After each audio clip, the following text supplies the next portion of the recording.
No niin moi, tässä on Henrik Krimiltä, me ollaan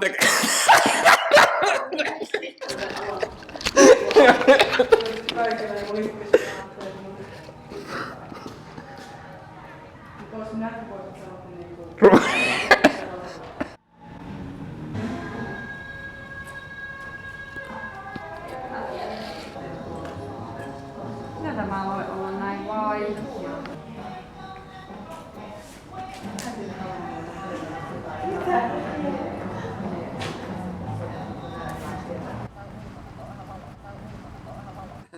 taiteellisessa Ajattelin, että sä oot tullut asioihin. ja sä oot super ohjaaja ja muuta.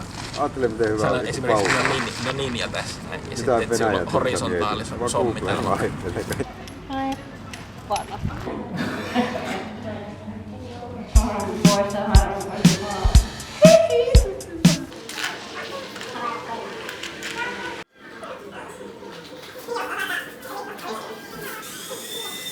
Ai niin, pitääkö sitä video ottaa näin? Ei, mä otin vahingossa väärin.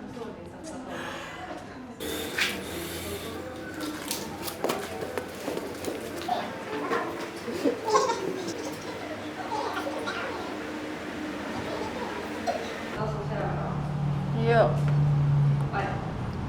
Mennäänkö niissä mihin aina? Ei, mä vaan nopeasti laitan vaan näet miten järjestyy. No niin, lehdistö p***amme housuun, mutta ei. Tässä kuitenkin ripustaa kunnolla ja tonge sinne. Nyt sen. Tässä vaiheessa aktiivisempi. Muuttuu aktiivisemmaksi ripustus.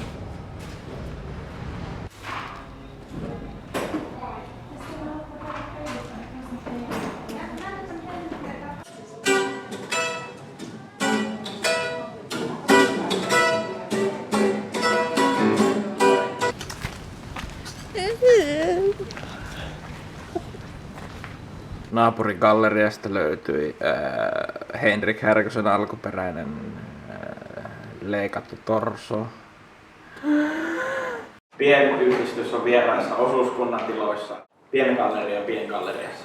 Kahta erilaista kuvaveistoa.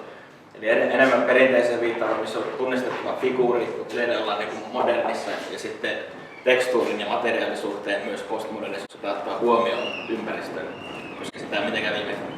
Tää on siis täysin ympäristöön viittaava, koska värettä ja sitten muodostetaan tilaa. Ei ole ihan ehkä niin tärkeä se objekti itsessään, vaan myös se, mihin se viittaa. Mitähän me päästään postmoderniseen? Kiitos kauheasti. Missä mä näytän?